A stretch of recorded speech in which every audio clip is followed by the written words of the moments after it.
Fala pessoal, boa noite. Meu nome é Pedro Otávio, eu sou membro do PET Engenharia Agrícola. Estou no meu sexto período de Engenharia Agrícola e no meu quinto período como petiano. E hoje eu vou trazer aqui para vocês uma apresentação sobre irrigação por aspersão no método convencional. Então aqui a gente tem um sumário mostrando sobre o que vai constituir a nossa apresentação hoje.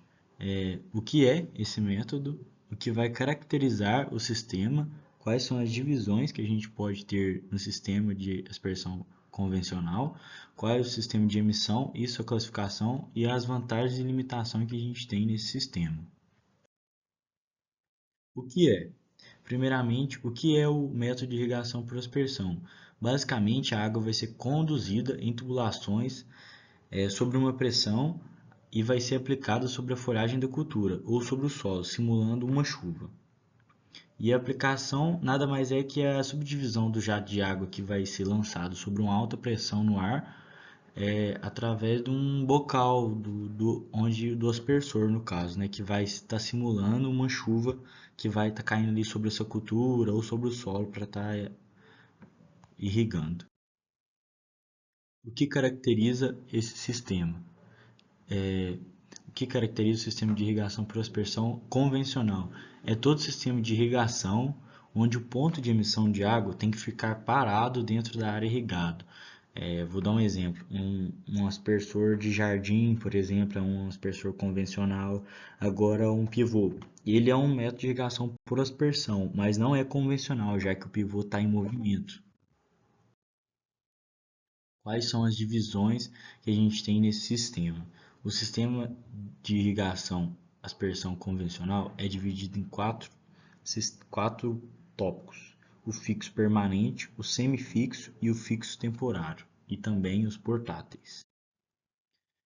Começando pelos fixos permanentes. Os fixos permanentes são basicamente aqueles que estão presentes em jardim, campos de futebol, que ele é enterrado e ele vai abranger toda a área. Tipo assim, ele vai estar enterrado em toda a área.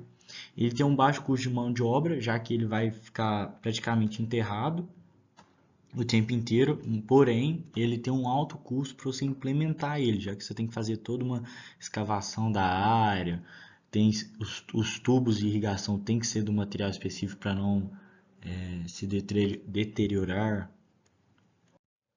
E agora falando um pouco sobre o fixo temporário. O fixo temporário também vai abranger em toda a área, vai ter canos por toda a área, só que tem um porém. O que vai ser enterrado vai ser só uma parte. A maior parte vai continuar superficial, que vai ser na superfície de terreno, o que vai diminuir um pouco o custo de mão de obra, porém o custo dele de manutenção ele é um pouco mais elevado, já que ele vai sofrer mais alterações do clima, chuva, vai estar aberto para o intemperismo, né? Agir sobre a, o sistema. O semifixo, o semifixo nada mais é que uma linha principal que é fixa e as linhas laterais elas podem se mover. Vou mostrar para vocês aqui no desenho. Essas linhas aqui, essas linhas aqui, elas se movem do modo que quando uma linha estiver aqui, a outra tem que estar aqui, e quando as duas estiverem no centro, ambas têm que estar centralizadas. Por quê? Porque senão vai ocorrer uma diferença na pressão que vai chegar em ambas. E essa diferença vai afetar na hora de reproduzir o sistema, na hora de reproduzir a chuva que vai estar sendo aplicada sobre a cultura e vai acabar irrigando uma área bem mais que a outra, que não é o que a gente quer aqui. E uma vantagem dele é que a tubulação é leve, justamente porque você tem que ficar mudando o tempo todo essas linhas laterais aqui para poder estar irrigando a área, e é de fácil montagem, porque você desencaixou aqui, você já tem um orifício aqui que você vai encaixar rapidinho, é bem tranquilo nesse quesito, mas não é muito usado porque requer muita mão de obra, né? O tempo inteiro você tem que ficar ali mudando ele.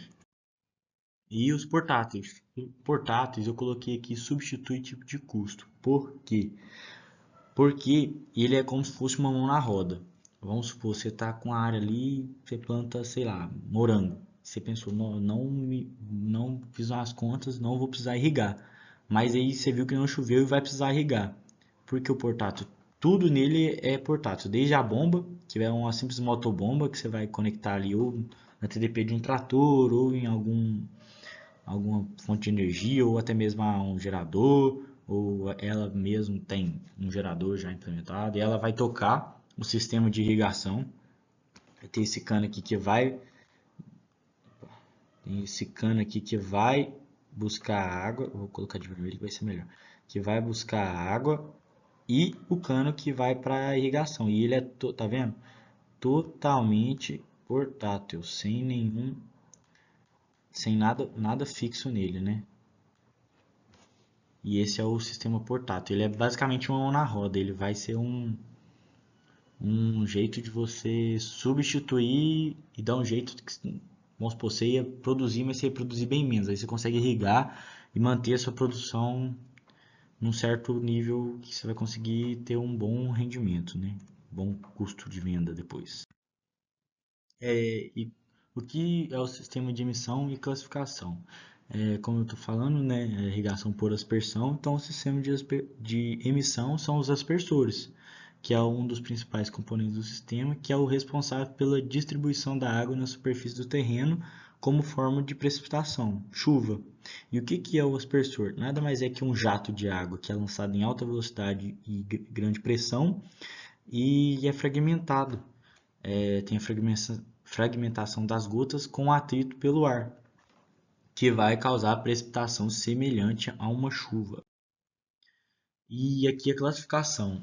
Coloquei que são 4 tipos de classificações que a gente tem. O local de instalação, se ele é enterrado, superfície, o mecanismo de ação dele, se ele é rotativo, este é um rotativo, se ele é setorial, que ele joga somente em um certo ângulo. Tem diversos tipos de classificação quanto a mecanismo de ação. E o ângulo de inclinação do jato. O que é o ângulo de inclinação? Vou desenhar aqui para vocês. Um é assim e o outro é assim.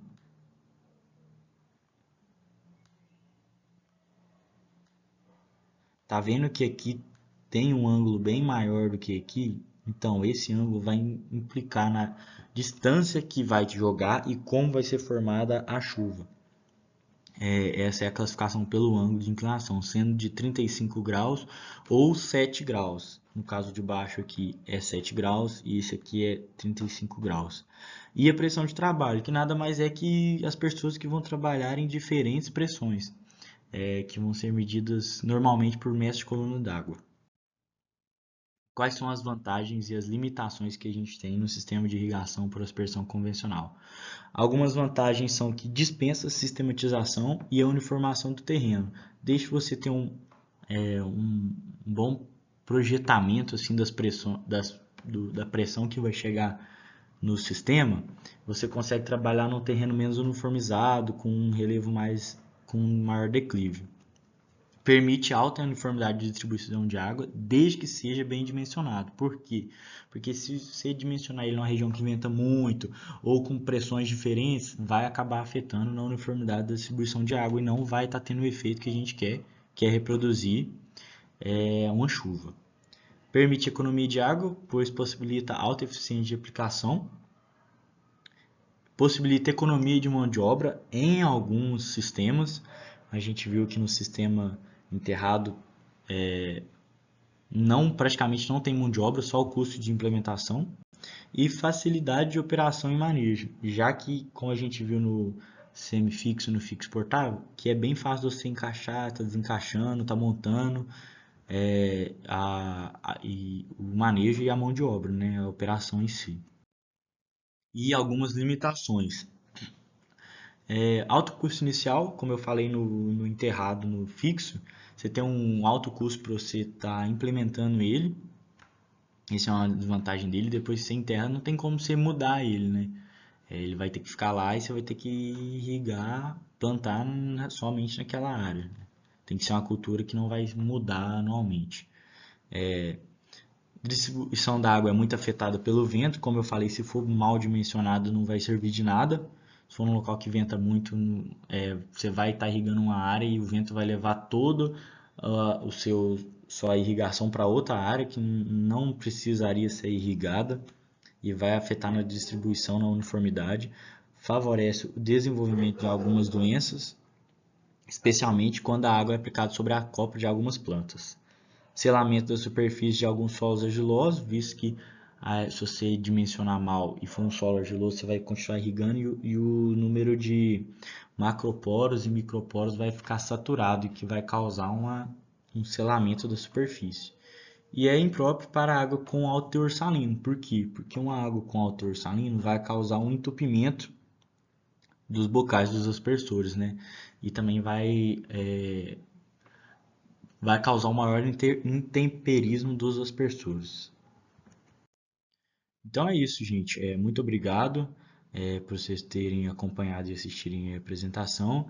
Eu agradeço em nome do PET Engenharia Agrícola. Aqui está nosso Instagram, se vocês quiserem seguir, para vocês seguirem e se antenarem aí nas postagens que a gente faz. Aqui tá algumas fontes que eu usei para fazer essa apresentação e contribuindo com o conhecimento. Muito obrigado.